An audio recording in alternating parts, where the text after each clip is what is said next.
Hello, and welcome to Chat with Trina. Today I'm chatting with a full time entrepreneur who happens to be a friend of mine who's going to discuss the rewards and challenges of being a full time entrepreneur and the effects that COVID-19 has had on her business. Hello, everybody. This is Miss Trina with Chat with Trina today, and I'm actually learned how to use Zoom. So I'm excited because I had to slow down the show due to the virus that's going on. So I have a guinea pig here who, to be honest with you, she used to be my boss, and she was around before there was a So You Want to Dance. And it was so funny when she reminded me. I went into her office several times to say, "What you think about this name?" And then there was So You Want to Dance. But anyway, this is Miss Sherry Banks Ellis of SBE Consulting and Designs. She's going to talk with us today a little bit about, her venture into entrepreneurship, the good things about it, the challenging things about it, and then also we'll talk about what's going on with our coronavirus, going on how she's maintaining and through this challenging time. Hey, Miss Sherry. Hello, everybody. Hi, I'm Sherry Ellis. I am the owner of SBE Designs and SBE Consulting. I have been a full-time entrepreneur since September 1 of 2019. And so I guess we can just talk today about how I came to that decision to leave my 9-to-5. Yes. And well, basically, it actually was years ago. So I've always been that person that never found the right fit in any job I've had, believe it or not. You look at my resume, I've done a little bit of everything. I've never had a focus on one particular career. I've been from recruiting, brand management, budgeting, retail. Grants. Grants, yeah, all of that. So I always found something challenging in those positions. But once I learned the job, it's like, oh, I'm done. I want to do something else. But actually, it really started making sense to me really back in, I want to say around 2016. I actually started SBE Designs in 2016. And so basically, I just do custom t-shirts, and I also have a t-shirt line with that. Okay. But in 2017, I lost a college friend. We were in our mid-40s. She died to cancer, and that kind of opened my eyes to where is my life going. Then in 2018, I lost another childhood friend. Now we're all around the same age. We're talking maybe a year apart or so. Wow. So we're in our mid and upper 40s. She literally just had a massive heart attack and died at her house. Just dropped dead pretty much. And then last year, I lost my cousin. January, as a matter of fact, it's been a year.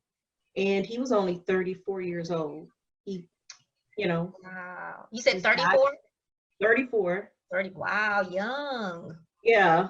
So I've had so in the past 3 years, I've lost 3 people that are really dear to me. And you start reevaluating everything. And then also in 2018, my mother-in-law had a severe illness. And so what it really, and my dad in 2017. So these things have been happening within the last 3 or 4 years of my life. And I started reevaluating what's important. And one of the things I found is that I wasn't available for family. I wasn't available for friends because I was working, you work the jobs and you got to ask for time off. You got to make sure you have enough time off to take the time off, to care for your loved ones or just to be there for family or whatever. And it just got to the point where I'm like, okay, well, I'm not even content in my job. I'm not happy with what I'm doing. I'm not really happy with how my career has progressed over the years. So I really had to start taking I took a hard look at where I was, what I was doing, why I'm doing it. And so it finally came to me, I'm gonna just say I'm a praying person. So I literally went into deep prayer, and actually I had been seeing myself doing some things that totally was outside of my comfort zone. I'm gonna just come out and say, I guess the more I say it, the more I'll believe it. So back in actually like 2007, I would have dreams of me speaking on a stage with thousands of people. I couldn't tell what I was speaking about. And I kept having that dream over and over and over. And over the years, that dream has followed me. And I'm sorry, the dream, it paused for a minute. You had dreams about what? Just speaking in front of thousands of people. Oh, okay. Like a big mass of people. And most people that know me, unless you know me, I don't say anything. Right. So that kind of startled me. I'm like, nah, this is not. I thought it was actually my twin because she had taken leadership roles in her church where she was doing like I don't want to call them mini sermons, but speeches, you know, like 15-minute devotions or whatever. Yeah. And so I thought, okay, I'm dreaming about Cheryl, right? Yeah. This is what she gonna do. And yeah, that's what she usually gonna do. the opposite. The twin thing working. That's what I thought. Okay, twin thing working. I'm having a dream about her. And so that has been following me over the years. So back in 2018 is when I said, okay, this is enough. I need to really start figuring out what I want to do with the rest of my life. You know, I didn't have like 20 years vested in the company where I was working. So I did have some options of, you know, doing some different things. So I just started praying, and God's like, you need to leave. This is not what I called you to do. You need to go. So I'm like, okay, Lord, you serious? Because, you know, even I didn't like my job. I love the people I work with. Right, you know, it's always like that. The money was okay, you know. It wasn't a, you know, I wasn't making like what I thought I should make, but you work for state agencies, we know how that goes, right? Right. But overall, I liked where I worked. I liked the people I worked with. And I always found myself being the person people came to with questions and answers. It was crazy. Every job I've had, it's like, I will learn the policy. I will learn the procedure. I can problem solve for other people. And I mean, truth of the matter, I was training my own boss. You know, a year later, she's still calling me, Sherry, such and such and such. And I was like, well, such and such and such and such, whatever, right? And, you know, my coworker's like, well, why are you training? You shouldn't be telling her, let her go to her own. I'm like, well, I want her to have the right answer, right? Yeah, right. You know, I want her to do it right. I don't want somebody else to tell her wrong. And, you know, you ask me a question, I'm going to answer. Yeah. All of that. So God's like, this is what you're supposed to do. You're supposed to help people solve problems. Not necessarily just, you know, this is what you need to be doing, helping people solve problems, walking them through processes, holding their hand, I guess. Well, that's kind of how to work with that one. Right. Not my, but so, you know. They people trying to give hand holding, but sometimes. But yeah, every once in a while, and because even like on my last job, you know, we have students coming in, oh, this young man, you know, and I'm like, okay, I'm gonna have to hold his hand. But he needed that. He just did, you know, he needed it. And I was like, I was playing auntie, you know, but he got through the process okay, and that's all that mattered. And so he was able to do it himself the second and third and fourth time. But so with that, in 2018, I'm like, okay, I gotta do something. So of course, you know, had I been single, that would have been an easier decision. But I had to like have that come to Jesus with my husband. And we sat and we talking. It's like, babe, I really think God is telling me I need to leave my job. And I said, and I was like, I think it got to be next year. Got to be August 31st. And he was like, well, Sherry, if that's what you feel the Lord has told you, go for it. You know, I'm not gonna argue with God. Is what he told me. That was gonna be one of the things I was gonna say. When you took it to your husband, was he very supportive of it? One thing I will say, I am blessed. I think if I said I'm gonna try to make a rocket and go to the moon, he'll be like, that's always. I will say I am fortunate in that, because I know a lot of people don't have that support. And have that support to say, hey, go for it, try it out. That's what I was gonna say. Even when you get into it, when you're by yourself so long, you don't realize, or when you don't realize how important your partner or your spouse or whatever. You know, I even meet people now, and they, you know, they're not supportive of what you do, and it's like, okay, well, it's off the list, because you need that. And that is, and that is one thing I tell people from the beginning: before you do anything, get your support system in place. Definitely. So how about and Sherry's a twin. She kind of alluded to it a minute ago. She is a twin. How did your sister, and you have another sister, how did your sister feel about you going into Okay, so my twin sister and my oldest sister, I mean, they're all supportive, because we all have our little things. Like I said, you know, she want to buy the Mary Kay from me, I buy Avon from the other. You know, we kind of support each other's businesses and things like that. The book, you know, they were supportive of all that stuff. So we support each other. I have one sister always wants to go into partnership, but I know I can't work with her. So, you know, I will support you. Yeah, I'll support you. I'll be like, we gonna fuss every day. And maybe my sister thinks like you, because she can cook her butt off. And then, you know, I'm the butterfly. I was like, together we could open up some event center, girl. We could make some money. I just can't get on that train though. So yeah, and that's another thing. I will say that because my twin is she's more risk averse than I am. I mean, Cheryl, it has to be. I thought I was a planner and everything. She's like me times 10. So okay. she would have to have everything in order before she'll even try it. Yeah. So I'm hoping. Is there a name living for vicariously? that? Did you say that there's a name? Okay, because I think that's what I've been described by my sister. If it was all in place and everything was going, she'd jump in. But she's not. Because they can see, oh, okay, yeah, I won't lose anything by trying. Right. I mean, and I'm more of the risk taker. Yeah, out of the two of us, I am I am the most risk. I mean, leaving my job was very, oh my gosh. Whew. That was hard. That was challenging. Well, it was hard on several levels. One, we're accustomed to the steady paycheck, right? Yeah. So that was going to be gone. Two, I was accustomed to working around people with people around me. And the people I worked with, I liked.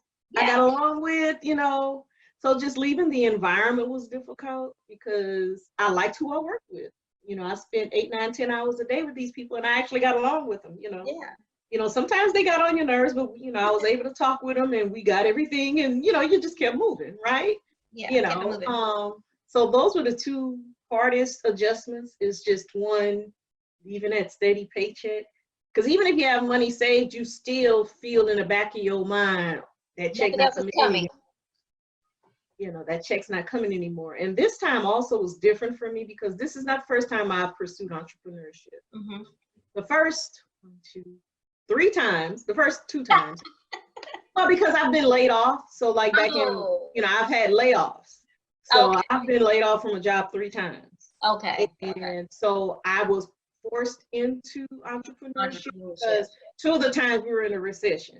So it's not like a job was coming right then and there. Yeah. And so the only one thing I did realize is that I think I could have done this a long time ago because let's be real, we're brought up, you go to school, you get education, you get a job, you work that job until you retire.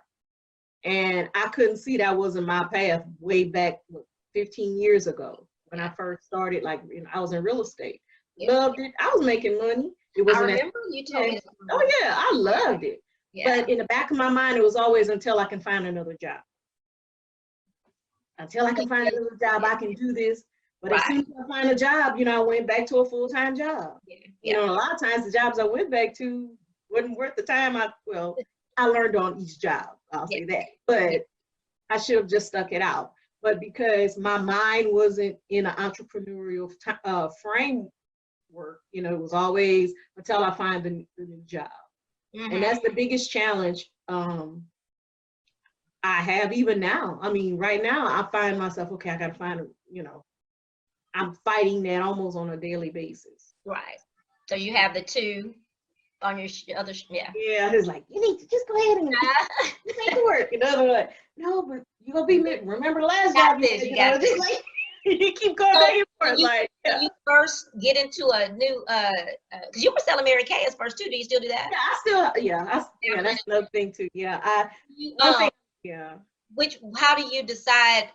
So with SBE Consulting, what are you doing with that? Okay, so SBE Consulting is, I pretty much walk people through the process of either starting a business while they're still working.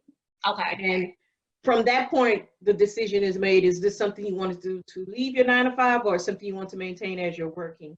And I generally target people 40 and over because that's who I can relate to the best. Yeah. Okay. Because at 40 or over, I mean, you can go all over YouTube, you can go all over the internet, and they talk about, I quit my job, I left my job. But not many people look like me. Yes. Well, when I mean look like me, I mean look like me at 50 years old. Oh, yeah, right. I see a lot of me's at 20, 25, 30. Yeah. But when you're in your 50s, even 40s and 50s, a lot of people are so much closer to retiring from their job because they've been on that job for 20, 25 years. And that's something to navigate. You have to ask yourself so many questions. You got to look at the finances of it. Are you even built for entrepreneurship and owning your own business? Yeah. I mean, why are you doing it? And that's really the first question I ask all my clients. Why? Because you got to know why you're doing something. That why keeps you when money is not coming in. You know, why did I leave my job? Yeah, You got to and you go stick to back that to that. why. We have to identify that why first.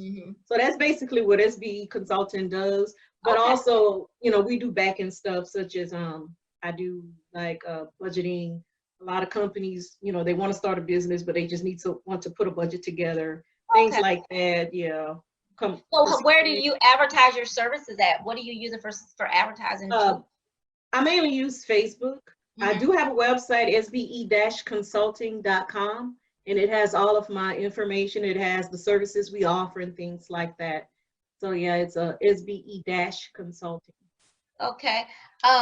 Just FYI, I want to mention your education. So you actually have a master's in business administration and public administration. So that's Yeah, why it's so funny. You go to school, you get these degrees, and you're like, you know what?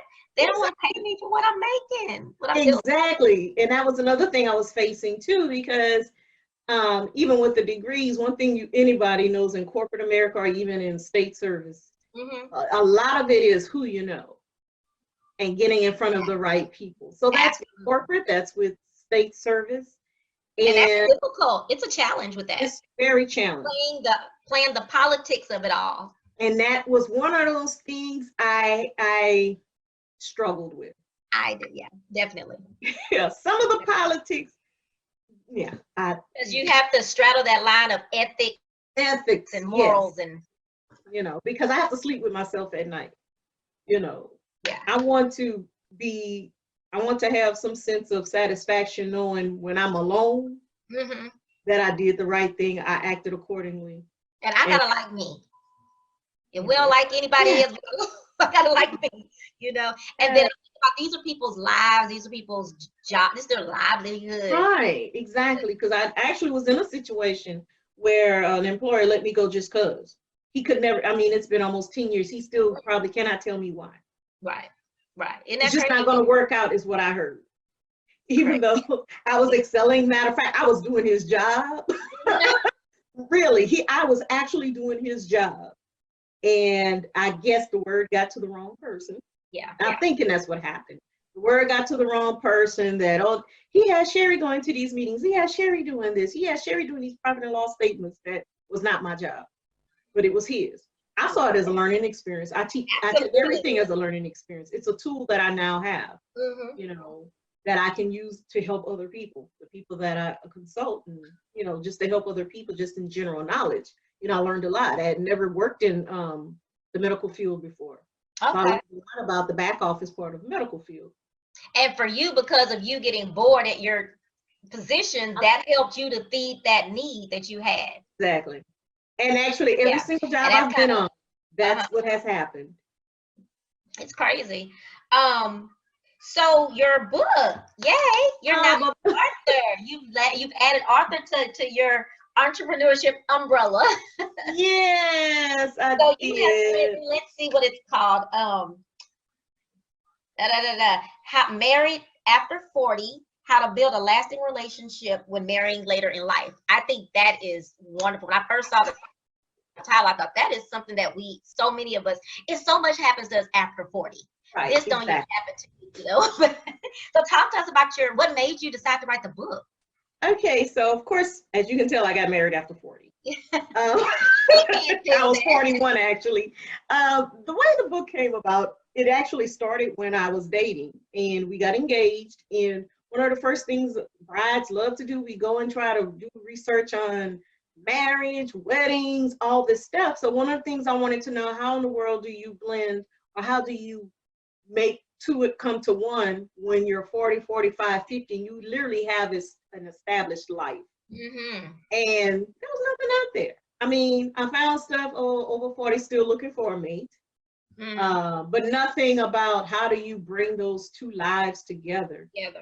You know, I've been by myself for 41 years at that point, right? It's like, how do I adjust to having somebody else in my world, in my life, taking up closet space? I was just those little things. She wasn't quite 40 when she got married, but she was later in age, in her 30s, and I remember her saying, I just don't know. I don't know if I can share my space with anybody now. I've been by myself for so long. And she actually got married. She had a baby, had a little girl. Yeah. But it is something to think about. Right. And so I couldn't find anything. So actually, it started as a blog back in 2016. So I started just writing Oh, different things about, stuff I was going through. So most of the chapters in the book is based on blogs your I wrote. blogs. Okay. And just about how do you share space when children are involved, how you make that merge, blending the Brady family Bunch. together. And, I talk about vows because no matter how old you are, when you're saying those, I take vows seriously. Yeah. And I hope my husband took them seriously too, right? So I talk a lot about that because those vows become real. And they became real in our marriage. Okay. They really became real. And I literally had to revert to, okay, what vow did I take? Okay. Okay, I gotta stick with Yeah, that. you gotta, yeah. Sometimes, when you're going through stuff, literally, that's the basis of your marriage when you took those vows. I mean, you said you're Yeah. going to be And to go back, together, stay I in think that health. be Yeah. that's why I think some people don't believe in it, the renewal of the vows, but I do sometimes because I think it's a way of reminding. I don't think you should do it every year because I see some. Yeah, I I know mean, I'm like, if you got to have a whole every year. I'm like, renewal every year, y'all got to be. You just told him that a year ago. You don't remember? yes, but I remember, I know something in your book when I was reading over the synopsis is that it talks about being friends first, and it's so funny because just like I say, you were there for So You Want to Dance. I was there when John. Remember? Yeah, she and was there from the beginning. You were yeah, there from the and beginning. coming up there, easing on up there, and so that I always think that's funny. How's he doing anyway? Doing okay. He has his business as well.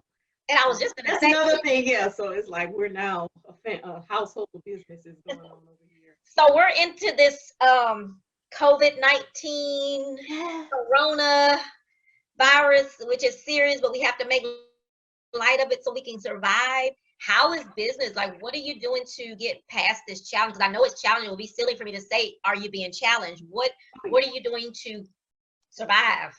So actually, I'll start with the SVE designs first because a lot of my events, especially I had a lot of orders for high school graduation shirts, and well, nobody knows what's going to happen, right? So a lot of what I had events planned. All those things have been canceled. So with SVE designs, I'm just kind of keeping my name in front of people, my followers, my customers, just saying, hope everything's fine. We can get through this.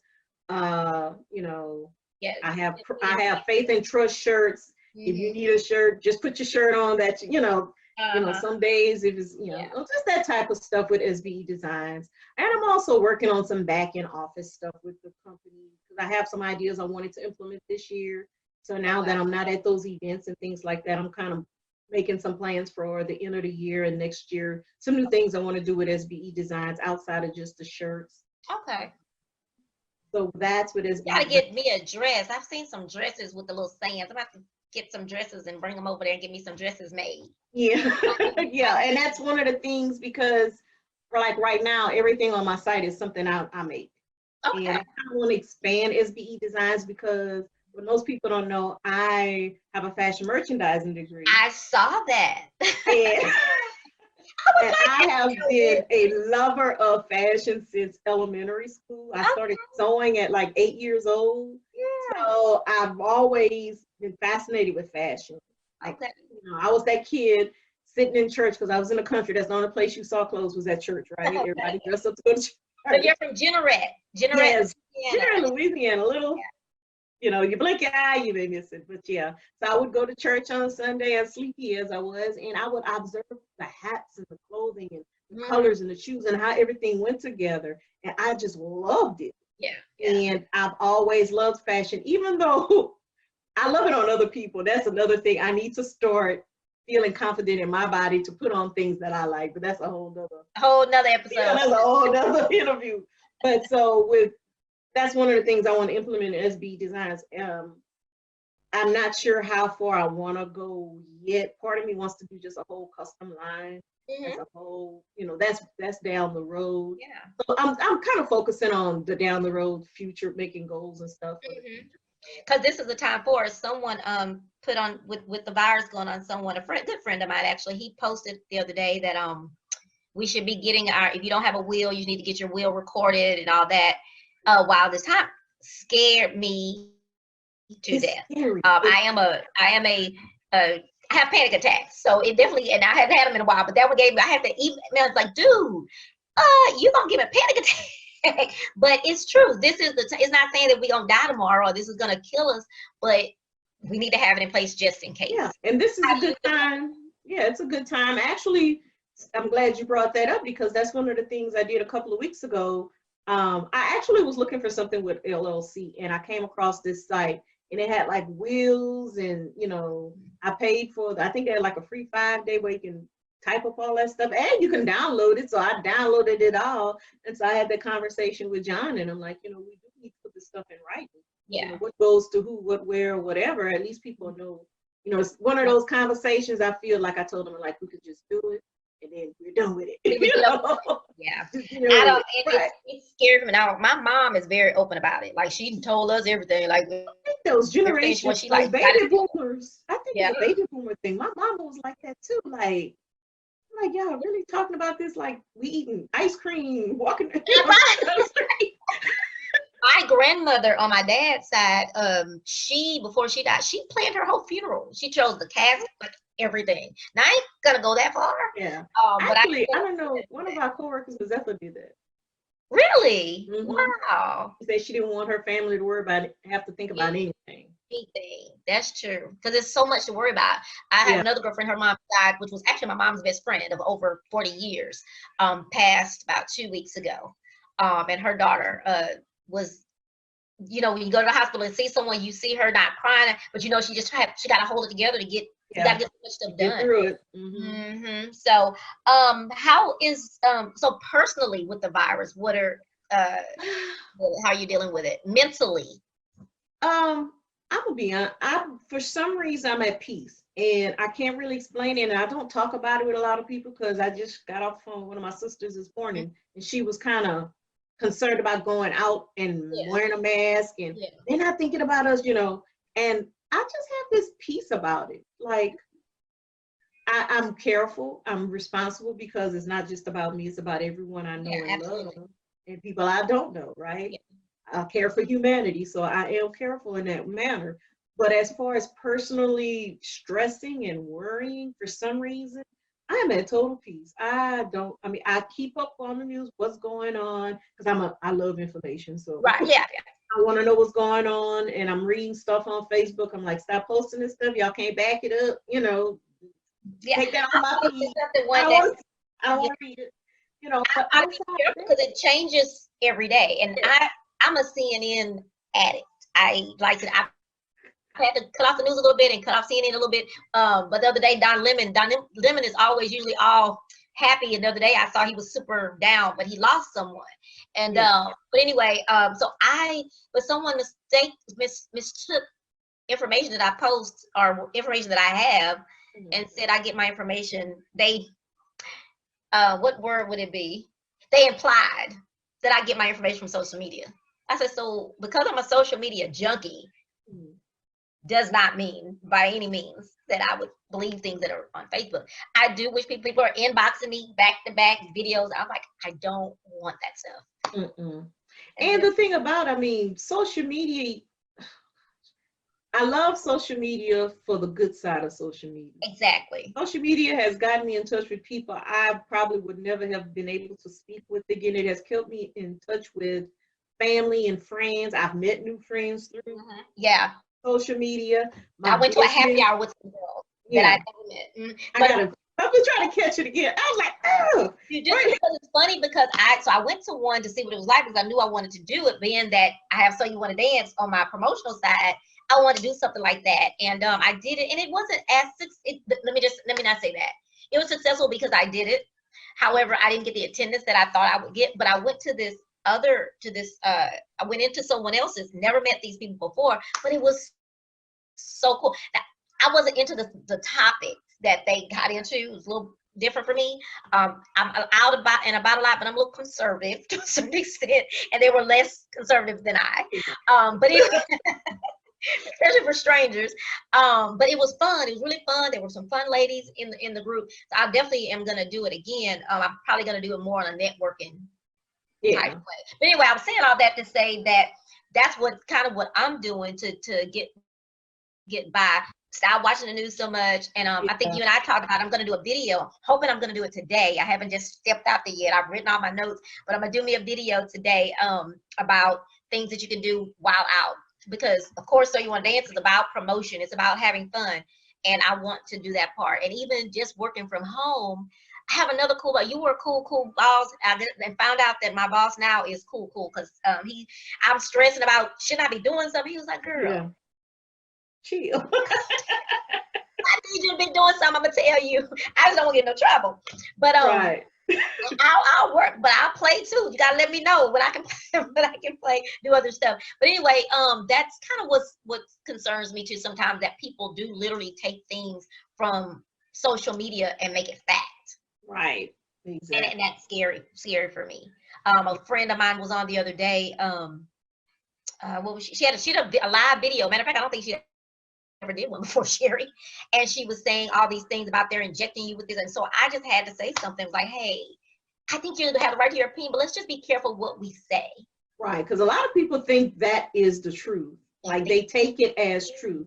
I actually saw, John showed it to me because his daughter saw it. So apparently that was this meme or this thing going around on social media saying that the governor was going to suspend alcohol. Yeah, I saw that. You saw it?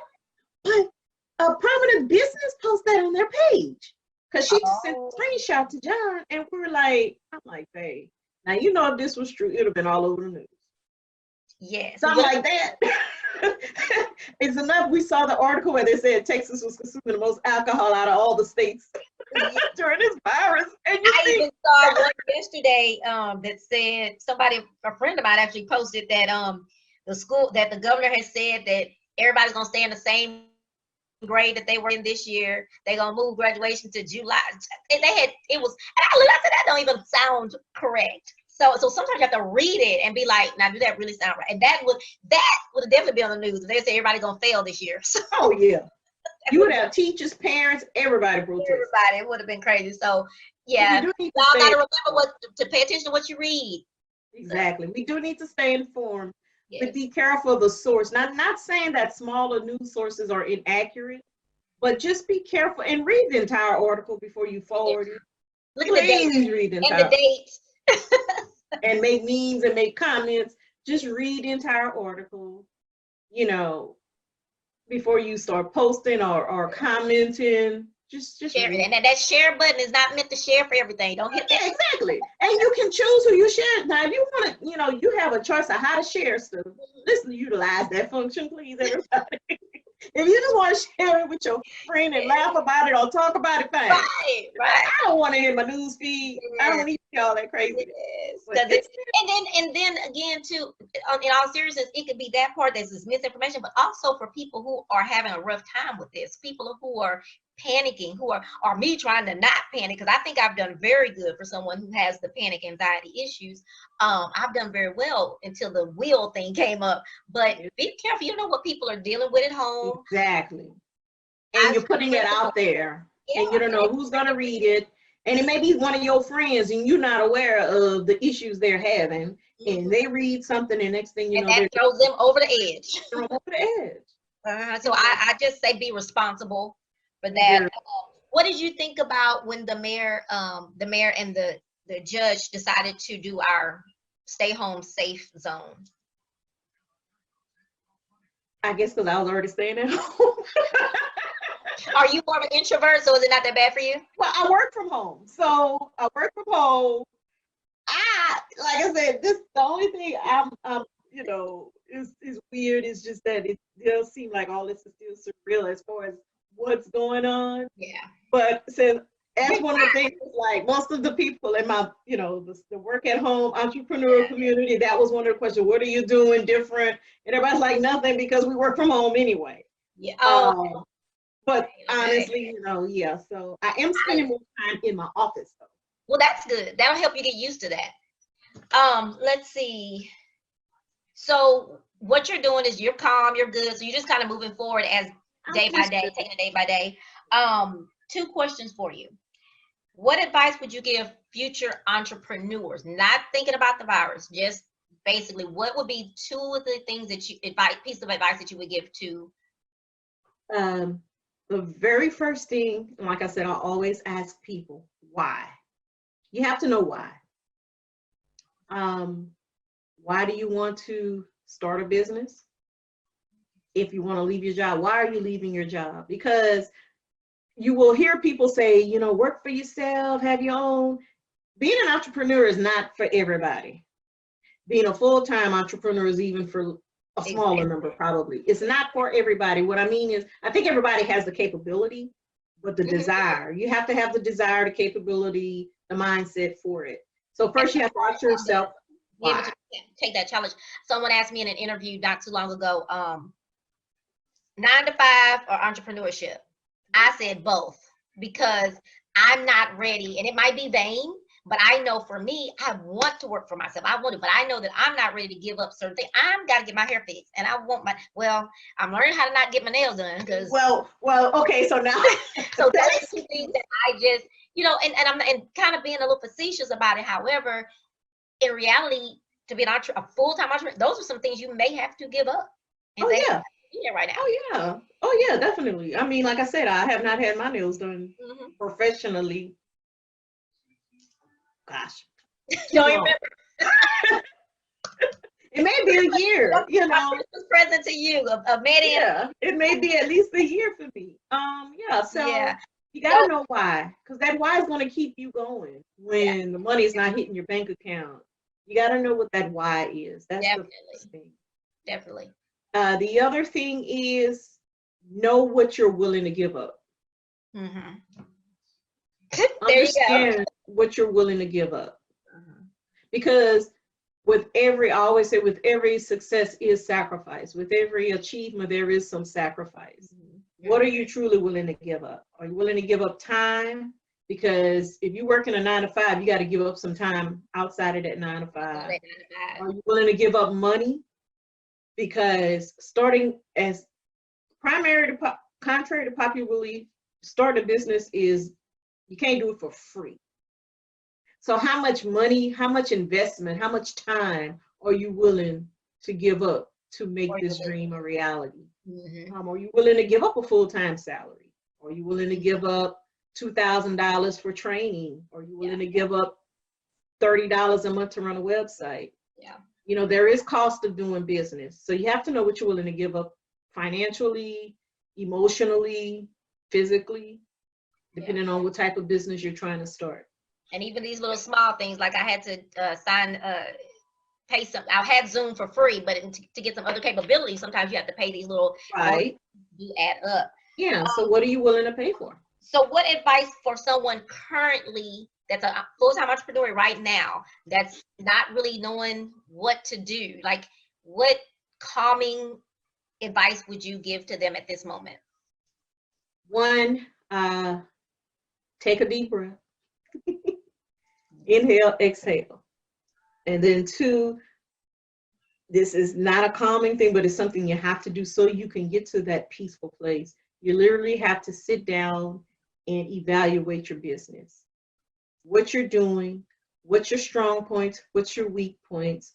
If you're selling product, what's selling, what's not selling. If you're selling a service, which services do your clients really need versus you may have, sometimes we offer too much. And especially if you're starting out, you don't want to start out with 20 different things. You know, you may need to eliminate some stuff. Really just sit down and do a full evaluation of where you are in your business. And I will say this, because I had to learn this, it's okay to ask for help. It's okay to pay for help. Don't be afraid to pay for help. If it's something you don't know, it's okay. There's somebody out there that knows it better than you, up and down, left and right. Just get a mentor, get a coach, get a consultant, get somebody. Whether it could be a friend. I mean, some people know attorneys and need legal advice. And you know, all them up. You know, it's okay. piggybacking off what you're saying is that, you know, and if you're someone that doesn't have the money to get, you know, coach or someone you have to pay for, some of those groups, you have to fish through. But just like yesterday, I went on one. I think you may have been on that one. I'm not sure, but it's a Texas Business Women's. I don't know what it is. They're very active. I went on and said, hey, I'm trying to learn how to do this thing in Zoom, and like people started coming on, like bam, bam, bam, giving me advice, free advice, you know. Yeah, free. Which that's what it did before, you know. When I needed a logo, and this girl had, it was when I wasn't working, and this girl was on there, hey, today I'm giving logos for $10. Yeah. Become my logo person now. And I got her working on another logo for me now. So join some of those Facebook groups, because again, people talk Facebook, the negative stuff, but social media has some very positive. That's exactly. And right now, things there. Yeah. And also, yeah. I'm sorry. There's also, if you really need a one-on-one mentor, and I actually use them. Actually, I use them at the beginning, and it's free mentorship. It's called, I think it's micromentor.com or .org or something. If they just Google micro mentor, and no matter what, there are people that are willing to mentor you for free. Oh, wow. So I used one, and she was so helpful. She was so helpful, and yeah. So if you really want a one-on-one relationship outside of a group, things like that, if you really need to, you know, really work with somebody, I think it's called Micro Mentor. I'm gonna definitely look it up, and because they still send me emails. Micro Mentor, I think is what it's called, and it's free. Free mentorship. My editing, I'm gonna have it looked up and put it on here. Okay, and also your website again is, what is your website? SPE consulting. There it is, consulting.com. Okay. Yeah. What were you gonna say? Was something else? Oh yeah. Also, some Facebook groups offer mentorship, because I actually signed up to be a mentor, and I can't remember some of the Facebook groups. If you go to the right, some of them have a button that says mentor, a mentorship. So you can either get a mentor or become a mentor. Okay, I've seen. I signed up to be a mentor on a couple of them. On Facebook as well. So yeah, there's a I was introduced to, and I'll talk more about that later, but I want to mention it to you so you can think of, I don't know if you've heard of it. It's called Promote Her. Someone invited me to a meeting, and they have one on the South Side. They want to have in a chapter. It's a nationwide organization, but they have some chapters here in Texas, and they have one. They just opened up one on the North Side. But anyway, it's called Promote Her, and these women. I may be. I don't know, but they promote each other. Like they promote, like sometimes I'll go on Facebook or social media and say, hey, make sure you post somebody's link that has a business, blah, blah. You may not get these women, that's what they do. They promote each other. They also have a mentorship program. They have so many things. I'm going to put that website on, go look at that. I'm going to be the one thing this year that I am going to pay for annual membership, because the annual membership is $140. Oh, okay. Really good. And again, they just bought a television station, and like they're doing some big things. So I'm definitely gonna, and the friend that told me about it, she's someone doesn't do everything. So I knew it was something that was reputable, something to look into. So I'll give you that information too. I'll send it to you so you can look it up. And I'm wondering if I already joined the Facebook group. It's like it's her in all caps. Yes. I'm gonna look and see if I joined them. Look and see about joining them. And they were some very nice, and they were very motivational. I'm gonna tell you what stood out to me is when they were talking about their group. When I went to the intro, you have to be invited to a meeting if you're not a part of it. So I went, and the lady said, one thing we don't do, and I will call you out in her sassy little attitude, is we're not talking about each other. Don't call me, don't call. And I appreciated that. At first, it was like I was taken aback, like, oh, well, who is she? But then I thought about it as I sat there, and I said, that's what we need, because that's how you keep out the rotten apples, Yeah. So that is actually what, and I know that sounds crazy, but that was the lasting impression for me, was I needed a place to join that we have, that no one's jealous of each other. And one other thing, she, and this is about you, this interview is yours, but I just want to make sure I say this to you. No, listen. About Promote Her, is that she said, let's just say if you have you have your designs, your SBE designs, but you do different things. And so let's say there's a Trina designs. She's going to ask you what your specialty is. What do you really like doing? Let's just say you like the shirt, but she likes the cups, because you don't really like the mugs. Right. When she Sales copy, she's gonna send them towards you for the shirts. She's gonna send her towards the mugs. So that's it, and I loved it. It was just really, it was refreshing to see women joining together like that. And when you leave, everybody was like, matter of fact, I left because I had to leave a little earlier, and one of the ladies that was over it, and I was like, hey, bye, just general bye. She stopped me and said, okay, Trina, right? Okay, well, we hope to see you again. That was very impressive. I'm gonna have to check into them. I think were they supposed to have something recently, and of course it had to be. Yeah, it had to be postponed because of everything. Sherry, thank you so much. And I'm gonna have to we have to do like a 10 minutes so you can come on and tell people how So You Want to Dance came out when I do a So You Want to Dance. Oh yeah, please, I have no problem. That is so funny. And you posted on Facebook one day, called me off. I said, it has been that long. Yeah. So, but thank you so much for sharing your really good advice with us today. Thank you for being patient with me with Zoom. Again, I told her she was my guinea pig for today, but I knew she would be there for me to get this done. Y'all join Chat with Trina, subscribe to Chat with Trina. And before I say that, I should remind y'all to go to www.sbe-consulting.com and see what Sherry has to offer. She's a very nice lady. We've been friends for a long time. We don't talk very much, but when we do, it takes about an hour and a half. Like Saturday. She's always willing to answer. So she's someone I definitely would refer you to. But again, subscribe to not So You Want to Dance, Lord. Chat with Trina. That's the only thing about having more than one. Well, join So You Want to Dance too. But join Chat with Trina. Subscribe on Facebook. Go to YouTube. Go to YouTube. Find Chat with Trina. Click the subscribe. And then if you want to get information about my upcoming videos, click the little bell at the top. Thank you, Sherry. Tell John I said hi. I definitely will. All right. Okay. Bye-bye. Thanks for tuning in to Chat with Trina, hosted and produced by me, Trina Lowry, the Little Diva, with my special guest, Sherry Ellis, owner and operator of SBE Consulting. Subscribe to my YouTube channel, y'all. I have a YouTube channel, Chat with Trina. Make sure you hit subscribe, hit that little bell to get my updated videos. Have a business or an organization you need a platform? Contact me, Chat with Trina.